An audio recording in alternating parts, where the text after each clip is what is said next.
अगर आप hair loss, hair thinning से परेशान हो चुके हैं तो ये वीडियो आपके लिए ही है।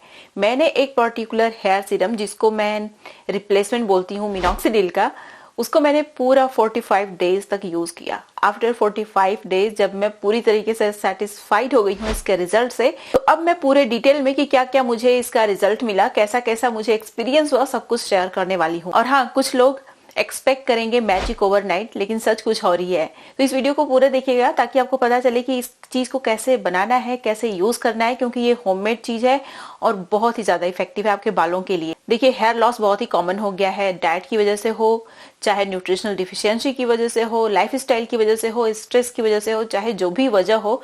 अब हमारे बाल जब स्कैल्प से कम होते हैं तो हमें परेशानी तो होती ही है। इसीलिए इस वीडियो में जो चीज मैं शेयर करने वाली हूँ, आपके बालों को रिग्रो करके बालों की थिकनेस को इंक्रीज करने में कमाल की है। और मेरे बालों में इसका क्या क्या रिजल्ट मिला एक हफ्ते यूज करने के बाद, क्योंकि एक दिन में तो कोई रिजल्ट नहीं मिलता, एक एक हफ्ते का मैं आप लोगों के साथ शेयर करूंगी कि क्या क्या मेरे बालों में फर्क दिखा। आप लोगों के साथ एक ऐसी मिस्टेक शेयर करने वाली हूँ जो कि हम में से बहुत सारे लोग करते हैं, जिसे बिल्कुल भी नहीं करना चाहिए अगर आप अपने बालों को रिग्रो करना चाहते हैं या फिर बालों की थिकनेस को इंक्रीज करना चाहते हैं। तो नमस्कार, मैं हूं गरिमा और स्वागत है आपका मेरे YouTube चैनल पे। इस तरीके की बहुत सारी यूजफुल रेमेडीज देखने के लिए मेरे चैनल को सब्सक्राइब जरूर करिएगा, बेल आइकन को भी प्रेस कर लीजिएगा। और आप जितने भी लोग मेरी वीडियो देख रहे हैं, उन लोगों से रिक्वेस्ट है, एक वीडियो अच्छी लग जाती है तो लाइक जरूर करिएगा। अब चलिए बिना किसी देरी के वीडियो शुरू कर लेते हैं। सबसे पहले तो मैं आपको इसे बनाने का तरीका बता देती हूँ, उसके बाद इसके क्या रिजल्ट्स मिले हर हफ्ते वो मैं आपको दिखाने वाली हूँ, जो कि बहुत ज़्यादा इंपॉर्टेंट है। बिना रिजल्ट देखे आप मत जाइएगा, ठीक है। उसके बाद एक ऐसा हेयर मास्क भी मैं शेयर करूंगी जो हर हफ्ते मैंने यूज़ किया। जब इस हेयर सीरम को यूज़ किया, उसके साथ साथ हर हफ्ते में सिर्फ एक ही दिन, लेकिन हर हफ्ते मैंने उस हेयर मास्क को भी यूज़ किया। तो पूरी वीडियो देख के जाइएगा। इस हेयर सीरम को बनाने के लिए सिर्फ 2 इंग्रेडिएंट की जरूरत पड़ेगी। सबसे पहला, रोजमेरी हर्ब। रोजमेरी हर्ब हमारे बालों को रिग्रो करने में बहुत ही कमाल का होता है। इसे सेंचुरी से यूज करते आए हैं अपने स्कैल्प को एक्टिवेट करने के लिए। एक्टिव स्कैल्प में ब्लड फ्लो बहुत ही अच्छे से होता है, और जब ब्लड फ्लो बहुत अच्छे से होता है तो हमारे हेयर फॉलिकल को पोषण और ऑक्सीजन बहुत ही अच्छे से मिल रहा होता है, जिससे कि हमारे हेयर फॉलिकल्स एक्टिव होते हैं। याद रखिएगा, एक्टिव हेयर फॉलिकल से ही बाल वापस से उगते हैं। तो बालों की रिग्रोथ के लिए जो सबसे फर्स्ट रिक्वायरमेंट है वो ये है कि आपके हेयर फॉलिकल्स एक्टिव हों। अब दूसरे इंग्रेडिएंट की बात कर लेते हैं। इसे भृंगराज बोलते हैं। मैंने यहाँ पे एक एक चम्मच के बराबर, टेबल स्पून के बराबर दोनों चीज़ों को यूज़ किया है। 1 टेबल स्पून के बराबर। भृंगराज को आयुर्वेदा में केशराज बोलते हैं, क्योंकि ये बहुत ही ज़्यादा इफेक्टिव होता है हमारे बालों की ग्रोथ के लिए, रिग्रोथ के लिए।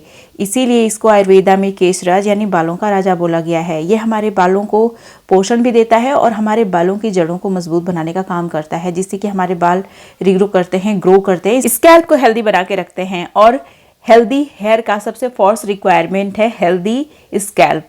तो ये दोनों ही चीज़ें आपके स्कैल्प को हेल्दी बनाती हैं। तो इन दोनों चीज़ों को रोज़ वाटर में भिगो के ओवरनाइट छोड़ दीजिए। नेक्स्ट मॉर्निंग ग्राइंडर में ग्राइंड करके अच्छे से इस तरीके के ड्रॉपर वाले बॉटल में भर लीजिए। स्ट्रेन करने के बाद उसके बाद इसमें मैंने रोजमेरी एसेंशियल ऑयल के 10 ड्रॉप्स इसमें ऐड किए हैं। अब चलिए इसे सही तरीके से यूज़ कैसे करना है वो मैं आप लोगों को बता देती हूँ। तो देखिए, इसे यूज़ करने से पहले डर्मा रोलिंग आपको ज़रूर करनी है, लेकिन यहाँ पे एक बात का ध्यान रखना है कि डर्मा रोलिंग हफ्ते में मैक्सिमम 3 टाइम्स ही आप कर सकते हो, उससे ज़्यादा नहीं, ठीक है।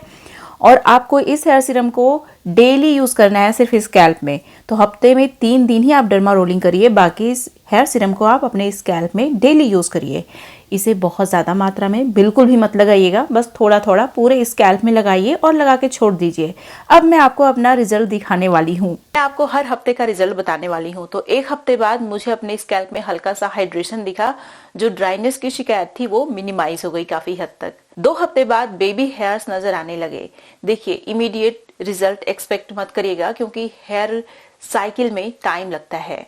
3 से 4 हफ्ते बाद मेरे हेयर शेडिंग में बहुत डिफरेंस दिखा। मेरे बाल बहुत कम झड़ रहे थे और मेरे बालों में सिग्निफिकेंट शाइन दिख रही थी मुझे, और मेरे बाल हेल्दी दिख रहे थे। 5वें 6वें हफ्ते के बाद मेरे स्कैल्प में जो बेबी हेयर थे वो थोड़े से डेंस और थोड़े से थिक होना शुरू हो गए, और मेरे जो बाल हैं उनकी ग्रोथ काफी अच्छी हो गई। और साथ ही साथ बालों का जो ब्रेकेज है, जो बीच में से बाल टूट जाते हैं, वो दिक्कत बहुत हद तक कम हो गई। देखिए ये सारा कुछ सीरम लगाने से ही पॉसिबल हुआ है, ऐसा कुछ मैंने ड्रास्टिकली अपनी डाइट में चेंज नहीं किया। लेकिन याद रखिएगा, मैं अपनी डाइट को हमेशा ही हेल्दी रखती हूँ। ऐसा नहीं है कि मैं उल्टा पुल्टा खा रही हूँ सिर्फ सीरम की बदौलत मेरा हेयर ग्रोथ हो रहा है, ऐसा बिल्कुल भी नहीं है। मैं अपनी डाइट हमेशा इन जनरल हेल्दी ही रखती हूँ। अब मैं वो गलती बताने वाली हूँ जो बहुत सारे लोग हेयर सीरम लगाते समय करते हैं।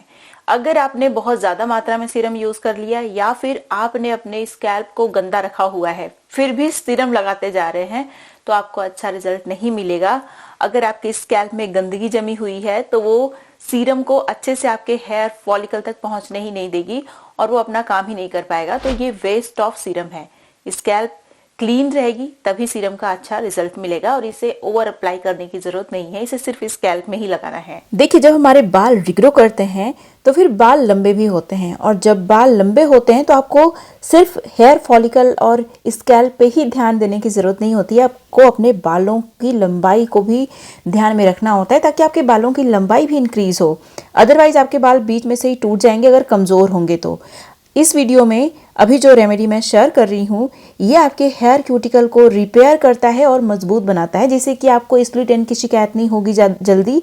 साथ ही साथ आपके जो बाल हैं बीच में से ब्रेक नहीं होंगे। इसके लिए सबसे पहले लोहे का बर्तन लीजिएगा। ट्रेडिशनली रेमेडीज ऐसे ही प्रिपेयर की जाती हैं, इसके लिए खास बर्तन का भी यूज़ होता है और इसका अपना अलग ही महत्व होता है। आयरन के बर्तन में बहुत सारा आयरन होता है जो कि इस हेयर मास्क को आयरन फोर्टिफाइड बना देता है, जिससे कि आपके बालों को मैक्सिमम बेनिफिट दे पाए। इसमें जो सबसे पहला इंग्रेडिएंट आपको ऐड करना है ये है flax seed. At least 5 table spoon के बराबर इसमें मैंने फ्लैक्स सीड ऐड किया है ताकि इसका जो जेल है वो थोड़ा सा थिक बने। अगर आप इसमें कम फ्लैक्स सीड ऐड करेंगे तो ये बहुत पतला बन के तैयार होगा। इससे ये होगा कि बहुत ही वाटरी होगा तो आपके स्कैल्प में बालों में टिकेगा ही नहीं, लगातार टपकता रहेगा। अब देखिए, फ्लैक्स सीड हमारे बालों के लिए बहुत ही अच्छा होता है क्योंकि इसके अंदर एक नेचुरल जेल होता है जो हमारे हेयर क्यूटिकल को रिपेयर, कंडीशन, नरिश करने में बहुत हेल्प करता है, जिससे बालों की लंबाई इंक्रीज होती है। इसके अंदर बहुत सारा विटामिन सी एंटीऑक्सीडेंट होता है जो हमारे हेयर फॉलिकल में ऑक्सीडेटिव डैमेज नहीं होने देता। उसके बाद इसमें 2 टेबल स्पून के बराबर मैंने शिकाकाई पाउडर ऐड किया है, 1 टेबल स्पून के बराबर भृंगराज और 1 टेबल स्पून के बराबर ऐड किया है मैंने रोजमेरी हर्ब। भृंगराज, रोजमेरी हर्ब, शिकाकाई ये सारे ही आयुर्वेदिक हर्ब्स हैं जो हमारे बालों की बहुत सारी दिक्कतों को खत्म करने का काम करते हैं। ये जो रेमेडी बन के तैयार होने वाली है ये सिर्फ आपके बालों की लेंथ के लिए ही नहीं बल्कि आपके स्कैल्प के लिए भी बहुत ही कमाल की है। आपके स्कैल्प को नरिश करती है, कंडीशन करती है और हेयर फॉलिकल को किसी भी डैमेज से प्रोटेक्ट करके रखती है। जब आपके हेयर फॉलिकल बहुत अच्छे से प्रोटेक्टेड रहते हैं और ये जो इंग्रेडिएंट्स इसमें मैंने ऐड किए हैं ये आपके बालों की ग्रोथ के लिए बहुत अच्छा है। तो इससे क्या होता है कि आपके स्कैल्प हेल्दी है, बाल, हेयर फॉलिकल प्रोटेक्टेड है और ये आपके हेयर फॉलिकल में से न्यू हेयर ग्रोथ को स्टिमुलेट करता है, जिससे कि नए नए बाल भी आते हैं और बालों की लंबाई को भी इंक्रीज करने में ये कमाल का होता है। इसमें पानी डाल के ओवरनाइट भिगो के छोड़ दीजिए। नेक्स्ट मॉर्निंग आप देखेंगे पानी का कलर पूरी तरीके से चेंज हो गया है और इसमें जितने भी इंग्रेडिएंट हमने ऐड किए थे सारे एक्टिवेट हो चुके हैं। तो अब इन सारी चीज़ों को ग्राइंडर में डालना है, लेकिन उससे पहले इसमें एक बहुत इंपॉर्टेंट चीज़ हमें और ऐड करना है, ये है आंवला। फ्रेश आंवला मैंने ऐड किया है। आंवला हमारे बालों को काला बनाने के साथ साथ हमारे बालों को लंबे समय तक घना बना के रखता है। आंवला का अगर आप यूज़ करते हैं तो जल्दी आपका हेयर लॉस नहीं होता। इससे क्या होता है कि आपके बाल बहुत बुढ़ापे तक भी घने बने रह सकते हैं। पिछले ज़माने में जैसे आप अपने 1-2 जनरेशन पीछे जाइए तो देखिए लेडी लोगों के बहुत अच्छे खूबसूरत, इवन जेंट्स लोगों के भी बहुत घने बाल हुआ करते थे। वो इसीलिए क्योंकि उनकी बॉडी में, उनके सिर में, उनके बालों में किसी भी तरीके का केमिकल नहीं जाता था। लेकिन आजकल देखिए ना, हम लोग सीरम, कंडीशनर, शैम्पू और भी पता नहीं क्या क्या, हेयर स्प्रे और तमाम तरीके की चीज़ें ऐसी ऐसी यूज़ कर रहे हैं जो हमारे बालों को सिर्फ डैमेज करने का काम करती है। हम अपने हेयर फॉलिकल को, स्कैल्प को, हेयर क्यूटिकल को हर तरीके से डैमेज कर रहे हैं। तो हमारे बाल झड़ेंगे ही। जब इतना टॉर्चर करेंगे अपने बालों को तो क्या होगा? टॉर्चर करने पे तो इंसान भी भाग जाता है, तो फिर आपके बाल तो झड़ेंगे ही ना, भाग ही जाएंगे आपका स्कैल्प छोड़ के। तो देखिए, इस हेयर मास्क को ओवरनाइट छोड़ने के बाद नेक्स्ट मॉर्निंग ग्राइंडर में ग्राइंड करके मसलिन क्लॉथ की हेल्प से स्ट्रेन करके पूरे स्कैल्प में, बालों में अच्छे से लगा लीजिए और लगा के 2 घंटे छोड़िए, या फिर टाइमिंग है तो 1 घंटे भी चलेगा। फिर नॉर्मल वाटर से हेयर वॉश कर लीजिए।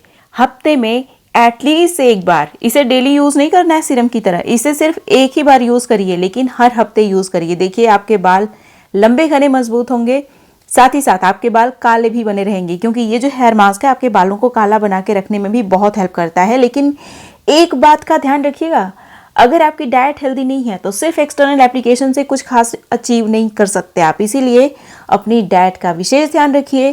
किसी भी परिस्थिति में हमेशा हेल्दी ही खाना खाइए और इन नेचुरल रेमेडीज का यूज करिए। फिर देखिए आपके बालों को लंबा घना मजबूत होने से कौन रोक सकता है।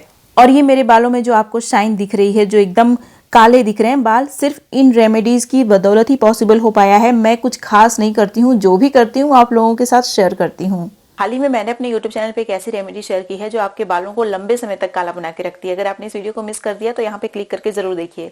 ये थी मेरी आज की वीडियो, उम्मीद है आपको अच्छी लगी होगी। वीडियो पसंद आई तो लाइक करिएगा, जहाँ जहाँ आप शेयर कर सकते हैं शेयर भी करिएगा। अब मिलते हैं नेक्स्ट वीडियो में, तब तक के लिए नमस्कार।